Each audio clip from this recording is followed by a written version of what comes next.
इष्टान् भोगान् हि वो देवा दास्यन्ते यज्ञभाविताः तैरदत्तान् अप्रदायैभ्यो यो भुङ्क्तेस्तेन एव सः। हरे कृष्ण। तो ये भगवद गीता के तीसरे अध्याय का 12वां श्लोक है। और इसके पिछले श्लोकों में हमने डिस्कस किया था कि भगवान 9वें श्लोक में कह रहे हैं कि यज्ञ अर्थात कर्मणो अन्यत्र लोको अयम कर्म बंधना, कि अर्जुन विष्णु की संतुष्टि के लिए तुम कर्म करो, अपना स्वधर्म पालन करो, अदरवाइज कर्म बंधन होगा। इसलिए तदर्थम कर्म कौन थे, इसलिए विष्णु को प्रसन्न करो हे कुंती पुत्र, अपने युद्ध के द्वारा, अपने स्वधर्म को पालन करने के द्वारा, क्योंकि तुम्हारा स्वधर्म अभी युद्ध करना है, उसके द्वारा विष्णु को प्रसन्न करो। क्योंकि पहले भी ऐसे ही होता आ रहा था, सयज्ञः प्रजा सृष्ट्वा, जैसा कि हमने डिस्कस किया था। और फिर उसके बाद देवान भाव्यतानेन, देवताओं को प्रसन्न करोगे तो देवता लोग तुम्हें प्रसन्न करेंगे। और परस्परम भावयन्तः, और इस प्रकार आपस में एक दूसरे को कोऑपरेट करोगे तो फिर चीज़ें आगे चलेंगी, जैसा कि हमने पिछले लेक्चर में सब डिस्कस किया था। अभी मैं ज़्यादा उस पर नहीं जाऊँगा। अब इस श्लोक में भगवान कह रहे हैं कि ईष्टान भोगान ही वो देवा। ईष्टान का अर्थ है वांछित, डिज़ायर्ड। ईष्टान भोगान अर्थात वांछित, जो जीवन की जो आवश्यकताएं हैं, जो जीने के लिए ज़रूरत है, ही वो देवा, वो देवता लोग तुम्हें देंगे। दास्यन्ते यज्ञ भावित, अगर तुम उनको यज्ञ के द्वारा प्रसन्न करोगे तो वो तुम्हें प्रदान करेंगे। दास्यन्ते का अर्थ है प्रदान करेंगे। तैर दत्तान अर्थात उनके द्वारा प्रदत्त वस्तुएं, अप्रदाय भी हो, अगर तुम बिना ऑफर किए खाओगे तो फिर यो भुंक्ते स्तेन एव सः, तो फिर तुम चोर कहलाओगे। मतलब अर्जुन के माध्यम से हम सब जीवों को भगवान ये शिक्षा दे रहे हैं। अल्टीमेटली जो भी भगवान को भोग लगा के नहीं खाता वो चोर है, ये पॉइंट यहाँ पर बता रहे हैं। लेकिन यहाँ पर अगर आप ध्यान से पढ़े तो यहाँ लिखा है, इसके श्री प्रभुपाद लिख रहे हैं और इसके अनुवाद में भगवान क्या कह रहे हैं कि जीवन की विभिन्न आवश्यकताओं की पूर्ति करने वाले विभिन्न देवता यज्ञ संपन्न होने पर प्रसन्न होकर तुम्हारी सारी आवश्यकताओं की पूर्ति करेंगे, किंतु जो इन उपहारों को देवताओं को अर्पित किए बिना भोगता है वह चोर है निश्चित रूप से। ऐसा श्री प्रभुपाद लिख रहे हैं इसके अनुवाद में। अब पॉइंट क्या है कि हम क्या देवताओं को ऑफर करके खाएं, भगवान को ऑफर ना करें? यहाँ क्वेश्चन ये उठता है। मतलब ऐसा लग रहा है कि भगवान कह रहे हैं कि देवताओं को ऑफरिंग करो, मुझे ऑफर करने की जरूरत नहीं है। तो अब क्वेश्चन यहाँ पे यही है, लोग इसी कारण से कंफ्यूज होते हैं कि यार देवताओं को ऑफर करें या भगवान को ऑफर करें। तो गीता बहुत कंफ्यूजिंग चलती है। और श्री प्रभुपाद भी इसके तात्पर्य में लिख रहे हैं कि देवतागण भगवान विष्णु द्वारा भोग सामग्री प्रदान करने के लिए अधिकृत किए गए हैं। मतलब देवताओं को ड्यूटी दी गई है कि वो लोगों को जो ज़रूरतें हैं वो उनकी पूरी करें। मतलब उनको वर्षा चाहिए, उनको अन्न चाहिए, उनको मतलब हम जीवात्माओं को अन्न चाहिए, वर्षा चाहिए, हवा चाहिए, सूर्य की रोशनी चाहिए, ये सब हमें देवता लोग प्रोवाइड करते हैं, हम उनके ऋणी कहलाते हैं। इसलिए श्री प्रभुपाद लिख रहे हैं कि अतः नियत यज्ञ द्वारा उन्हें अवश्य संतुष्ट करना चाहिए। वेदों में विभिन्न देवताओं के लिए भिन्न भिन्न प्रकार के यज्ञों की संस्तुति है, किंतु वे सब अंततः भगवान को ही अर्पित किए जाते हैं।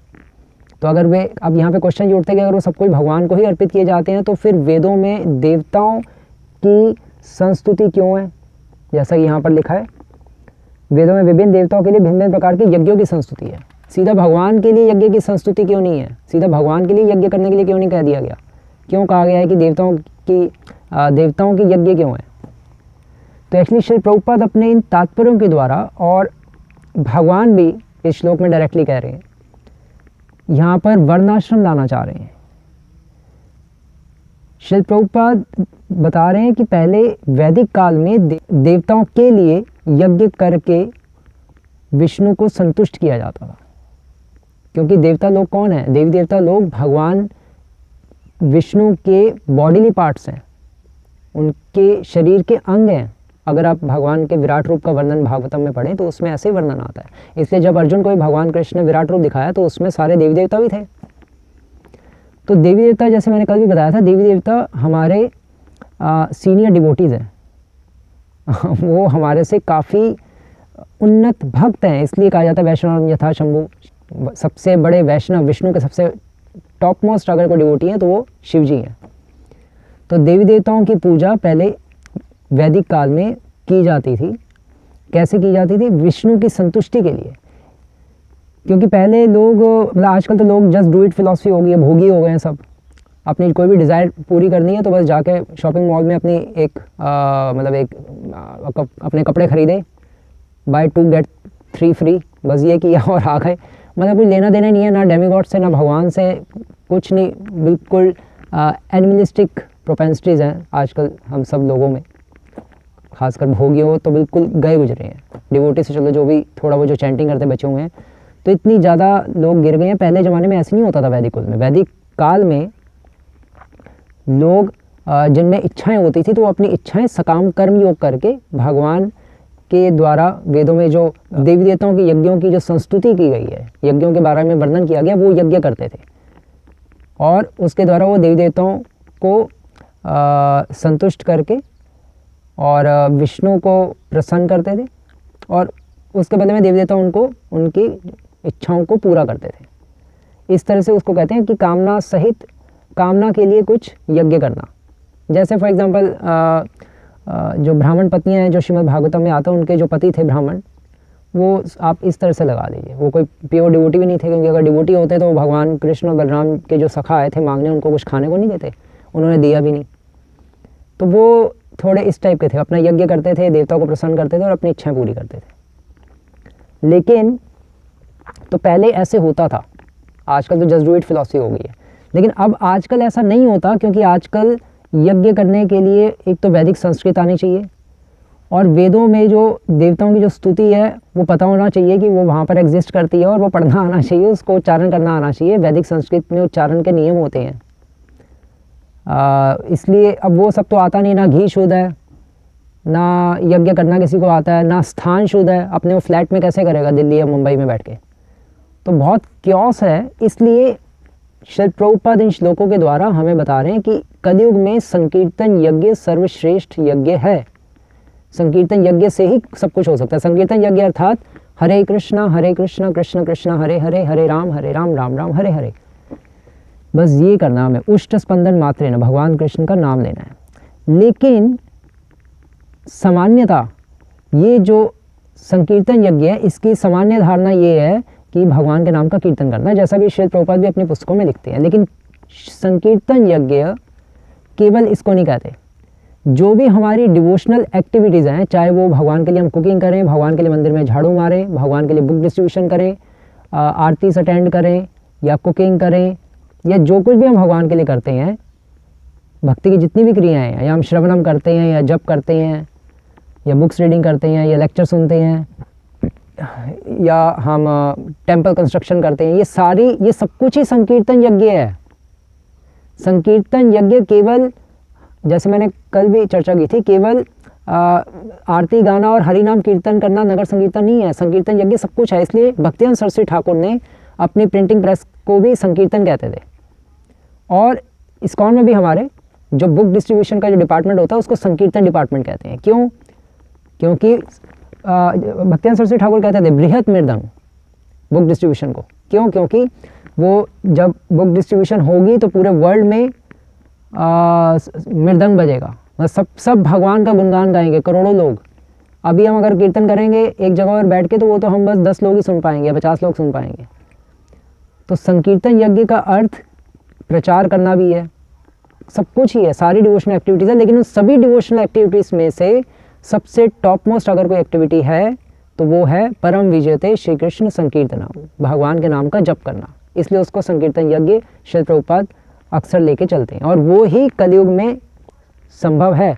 अर्थात कहने का मतलब है कि एक तो हरे कृष्ण नामक का जप, और बाकी जितनी भी हमारी डिवोशनल एक्टिविटीज़ हैं, जितनी हम कर सकें उतनी हमें करना चाहिए। जितनी हम करेंगे उतनी जल्दी हम आत्मा के स्तर पे आएंगे और फिर भगवत धाम जाने के लिए हमारा जो मार्ग है वो प्रशस्त होगा। ये तो एक बात हो गई। अब और इस श्लोक में अब जो कहा जा रहा है कि एक्चुअली इस श्लोक के द्वारा भगवान अब बता रहे हैं कि जो अब यज्ञ नहीं करेंगे, जो यज्ञ नहीं करेंगे वो उसमें दोष क्या है। पंच महायज्ञ होते हैं, जैसे फॉर एग्जांपल ब्रह्म यज्ञ, पितृ यज्ञ, देव यज्ञ, भूत यज्ञ, मनुष्य यज्ञ, लेकिन इन सबका बाप संकीर्तन यज्ञ, वो सबसे टॉप मोस्ट यज्ञ है। इसलिए श्री प्रभुपाद उसी को ला रहे हैं यहाँ पे। लेकिन बीच बीच में श्री प्रभुपाद कह भी रहे हैं कि देवी देवताओं की यज्ञ किए जाते थे पूर्व काल में, वैदिक काल में, भगवान को संतुष्ट करने के लिए। तो वैदिक काल में वर्णाश्रम में ऐसे चलता था, लेकिन अब आजकल वो चीज़ें नहीं है, तो इसलिए सब संकीर्तन यज्ञ पे ही जोर दिया जाता है। डिवोशनल एक्टिविटीज़ पे, श्रवणम कीर्तनम विष्णु स्मरणम पाद सेवनम, इन्हीं एक्टिविटीज़ पे जोर दिया जाता है। लेकिन वो फ्यूचर में श्रील प्रभुपाद के 50% सपना था कि वर्णाश्रम आए, तो इसलिए वो दोबारा से चीज़ें आएंगी। अब वो कैसे आएंगी, कब आएंगी, वो शायद ये कोरोना थोड़ा और बढ़ेगा तो फिर अपने वर्णाश्रम इस्टेब्लिश होंगे। अभी तो लोग अभी भी अपनी सिटीज़ से अटैच्ड हैं, शहरों से, अपनी जॉब्स बिजनेस है, वो नहीं छोड़ेंगे, वर्णाश्रम में नहीं आएंगे जब तक एक और थोड़ा भगवान कुछ नहीं करेंगे कोरोना की तरह एक और होगा, मे बी शायद वर्ल्ड वार हो या कुछ और, कुछ भी हो सकता है। श्रील प्रभुपाद की भी प्रेडिक्शन थी कि 2025 तक काफ़ी चीज़ें चेंज होंगी, काफ़ी बदलाव आएगा समाज में, तो हो भी सकता, कुछ भी हो सकता भी हो। तो ये यहाँ पर इस श्लोक का अर्थ है। और अब क्वेश्चन यहाँ पे ये उठता है कि यहाँ पर ऐसे प्रतीत हो रहा है कि भगवान देवी देवताओं की उपासना के लिए हमें प्रेरित कर रहे हैं, लेकिन भगवद गीता के आगे जो हम कई श्लोक आएंगे उसमें हम देखेंगे कि भगवान देवी देवताओं की पूजा उपासना करने के लिए सख्त मना कर रहे हैं। और तो अब क्वेश्चन ये है कि क्या देवी देवताओं की उपासना करनी चाहिए या नहीं करनी चाहिए, ये सबसे मेन क्वेश्चन है जो सबके माइंड में डाउट होता है। इवन कनिष्ठ वैष्णव के माइंड में भी होता ही है डेफिनेटली, और हमारे माइंड में होगा ही क्यों? क्योंकि लोग कहते हैं कि कात्यायनी की पूजा तो की थी गोपियों ने, तो फिर हमें क्यों नहीं आप करने देते। और श्रील प्रभुपाद में भी लिखा हुआ है भक्ति रसामृत सिंधु में कि गणेश जी की पूजा करनी चाहिए, फिर हमें क्यों नहीं करने देते। कॉन्ट्राडिक्शंस अगर आप ध्यान से शास्त्रों का अध्ययन करें तो उल्टा कॉन्ट्राडिक्शंस भी आ जाएंगी, और वो आना जरूरी भी है। और फिर उसके लिए हम इमिडिएटली हमें कांटेक्ट करना चाहिए डॉक्टर्स को, स्पिरिचुअल डॉक्टर्स को, अर्थात जो डिवोटीज होते हैं। वो बैठे किस लिए, अगर आप अपनी जिज्ञासा को पूरा ही ना करें तो ये बुक्स पढ़ के हमें हलचल मचनी चाहिए हमारे अंदर। अगर वो नहीं मच रही तो फिर इसको पढ़ने का फ़ायदा क्या, पाठ करने का थोड़ी ना कोई फ़ायदा है। पाठ तो बचपन में हमारी दादी भी करती थी। तो इन किताबों को हमें इस तरह से अध्ययन करना है कि उससे हमारे जीवन में क्रांति आए। अगर कुछ उथल पुथल ही नहीं मच रही जीवन में तो फिर ये लेक्चर्स देखने का भी कोई अधिक फ़ायदा नहीं है यूट्यूब पे। वो तो किसी का भी आता रहे, हम देखते रहेंगे। लेकिन हमें हमारा कुछ लक्ष्य निर्धारित तो होना चाहिए ना, हमें करना क्या है। हमें गीता पढ़ के, गीता समझ के सचमुच अपने जीवन में भक्ति लानी है तो ठीक है, तो बहुत अच्छा है। लेकिन हम एंटरटेनमेंट के लिए केवल हम, तो इसलिए अब डेमीगॉड वर्शिप करना गलत है, एक दृष्टिकोण से है। क्यों? क्योंकि देवी देवताओं की पूजा उपासना अगर हम ये सोच के करें कि ये देवी देवता ही भगवान है, शिव जी सबसे टॉप मोस्ट हैं और ये एक स्वतंत्र ईश्वर हैं, तो फिर वो कर्मकांड सिद्धांत हो जाता है और वो महान अपराध है, उसके कारण नरक की प्राप्ति होगी।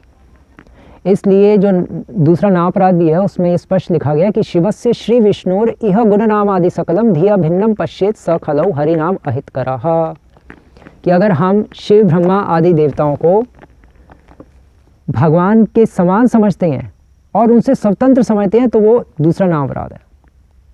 क्योंकि जो शिव ब्रह्मा आदि देवता हैं वो ना तो भगवान के समान है और उनसे स्वतंत्र भी नहीं है। उनसे कोई स्वतंत्र, कोई अलग से ईश्वर नहीं है, उनकी कोई अपनी अलग से सत्ता नहीं है, वो परतंत्र ईश्वर हैं। दे आर मिनी डेवी gods, they are mini gods, Srila Prabhupada कहते थे। वो छोटे भगवान हैं या उनको डेवी गॉड्स कहा जाता है। तो देवी देवताओं की पूजा अगर हम ये समझ के करेंगे यही भगवान है तो वो कर्मकांड सिद्धांत है, वो गलत है और वो नरक ले जाएगा। लेकिन वैदिक काल में वर्णाश्रम के अंतर्गत ब्राह्मण क्षत्रिय वैश्य शूद्र जो यज्ञ करते थे, ब्राह्मण क्षत्रिय वैश्य वो जो यज्ञ करते थे वो ये सोचकर करते थे कि ये जो देवी देवता हैं ये भगवान के डिवोटीज़ हैं और ये हमें चीज़ें प्रदान कर रहे हैं, इसलिए हमारा कर्तव्य बनता है कि हम इनके लिए यज्ञ करें। और देवी देवताओं के लिए जब यज्ञ करेंगे तो देवी देवता पावरफुल होंगे, अदरवाइज़ वो कमज़ोर हो जाएंगे, उनकी शक्ति हीन हो जाती है, इसलिए वो असुरों से युद्ध भी नहीं कर पाते। इसलिए यज्ञ किए जाते थे पहले, उन यज्ञों से देवी देवताओं को पावर्स मिलती थी और फिर वो फिर आपस में कॉपरेशन चलता था। जैसा कि पिछले श्लोक में हमने पढ़ा, हम यज्ञ के द्वारा उनका भरण पोषण करेंगे, वो हमें भरण पोषण करेंगे वर्षा के द्वारा और हवा जल और ये सब कुछ देकर। और इसलिए पूर्व काल में, वैदिक काल में खेती करने की ज़रूरत नहीं पड़ती थी, कोई खेती नहीं करता था।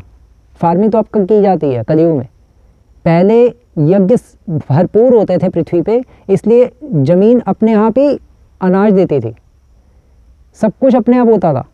ये तो अब कलयुग में क्योंकि यज्ञ बंद हो गए हैं ऑलमोस्ट, बस संकीर्तन यज्ञ हो रहा है इस्कॉन डिवोटीज के द्वारा, मतलब वर्ल्ड वाइड जो हमारा शिल प्रभुपाद ने जो मिशन जो एस्टेब्लिश किया है, इसलिए हम बचे हुए हैं, यूँ समझ लीजिए। इसलिए यज्ञ नहीं हो रहे, इसलिए ये सब प्रॉब्लम्स आ रही हैं। तो अब अर्जुन के लिए यज्ञ करना क्या था? अर्जुन के लिए यज्ञ करना था युद्ध करना, वही उसका संकीर्तन यज्ञ था। अब हमारे लिए यज्ञ हम कर नहीं सकते जैसे वैदिक काल में होता था, इसलिए हमें कौन सा यज्ञ करना? संकीर्तन यज्ञ। अब आप कहोगे वो तो हमें पता ही था संकीर्तन यज्ञ, एक पॉइंट अगर बताना ही था संकीर्तन यज्ञ के तो उसके लिए इतना लंबा लेक्चर क्यों सुनाया? फॉर एग्जाम्पल आप कह सकते हैं, लेकिन पॉइंट ये है कि ये इसलिए बताया क्योंकि शिल प्रभुपाद की इच्छा थी कि वर्णाश्रम आए और उसमें फिर सारी चीज़ें दोबारा से इस्टेब्लिश्ड हों, और उसमें फिर देवी देवताओं की पूजा भी होगी। और देवी देवताओं की पूजा कैसे होगी? देवी देवताओं की पूजा विष्णु की संतुष्टि के लिए होगी, देवी देवताओं का यज्ञ किया जाएगा और उससे विष्णु प्रसन्न होते थे। इस तभी तो यहाँ भगवान कह रहे हैं कि जीवन की विभिन्न आवश्यकताओं की पूर्ति करने वाले विभिन्न देवता यज्ञ संपन्न होने पर प्रसन्न होकर तुम्हारी आवश्यकता की पूर्ति करेंगे, क्योंकि वो मेरे ग्रेट डिवोटीज़ हैं, महान भक्त हैं, उनके लिए तुम यज्ञ करना। और लेकिन तुम्हें ये भी पता होना चाहिए कि सर्वश्रेष्ठ मैं हूँ, उनको संतुष्ट करके मुझे तुम प्रसन्न करना। जिस तरह से हम गुरु की आरती गाते हैं, वंदे गुरु श्री चरणारविंदम, तो हम गुरु को खुश कर रहे हैं, भगवान को खुश कर रहे हैं। तो हम गुरु की वंदना करके भगवान को खुश कर रहे हैं, तभी तो हम वैष्णव सेवा करते हैं। वैष्णव सेवा क्यों की जाती है? वैष्णव सेवा इसलिए की जाती है कि भगवान अत्यंत प्रसन्न हो। वैष्णव सेवा से भगवान को सबसे अधिक प्रसन्नता मिलती है। हम केवल वैष्णव को प्रसन्न करने के लिए थोड़ी ना वैष्णव सेवा कर रहे हैं, हमें किसी एक व्यक्ति से थोड़ा ना अटैच होना चाहते हैं, हम भगवान से क्योंकि अटैच्ड हैं और भगवान को अपने वैष्णव से अत्यधिक प्रेम है, इसलिए हम वैष्णव की सेवा करते हैं ताकि उससे भगवान अत्यधिक प्रसन्न हो। हम भगवान की भक्ति कर रहे हैं ना। और क्योंकि किंतु प्रभोर यह प्रिय एवं तस्य, क्योंकि जो भगवान के भक्त हैं, हमारे जो भी गुरु हैं, वो सबसे टॉप मोस्ट डिवोटी हैं और भगवान उनको अत्यंत वो भगवान के अत्यंत प्रिय हैं। और जब हम उनकी सेवा करेंगे तो भगवान को अत्यंत प्रसन्नता होगी। तो अल्टीमेट लक्ष्य हमारा भगवान को प्रसन्न करना है। उसी तरह से वैदिक काल में देवी देवताओं की पूजा उपासना की जाती थी, जो हमारे सीनियर डिवोटीज़ कहलाते हैं फॉर एग्जांपल, और उनको हम रिस्पेक्ट देते थे।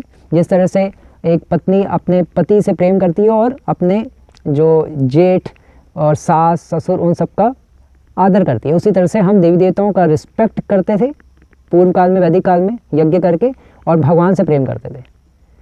देवी देवताओं को पोजेशन दिए जाते हैं, द्रव्य यज्ञ दिया जाता है, और भगवान को भाव यज्ञ के द्वारा पूजा उपासना की जाती है, अर्थात कर्म करके अपनी भावना दी जाती है। जैसे युद्ध एक सामान्य क्षत्रिय भी करेगा और अर्जुन भी कर रहा था, लेकिन अर्जुन का लक्ष्य था भगवान को प्रसन्न करना, तो उसको भाव यज्ञ कहते हैं। तो बस ये पॉइंट्स हैं, तो इसलिए हमें देवी देवताओं की पूजा उपासना करने की जरूरत नहीं है। अब तो बस संकीर्तन यज्ञ ही है, केवल भक्ति योग ही हमें करना डायरेक्ट, वर्णाश्रम तो है ही नहीं। तो ये सिद्धांत है यहाँ पर। अब आप इस दृष्टिकोण से श्लोक पढ़ेंगे तो अब आपको चीज़ें काफ़ी क्लियर होंगी।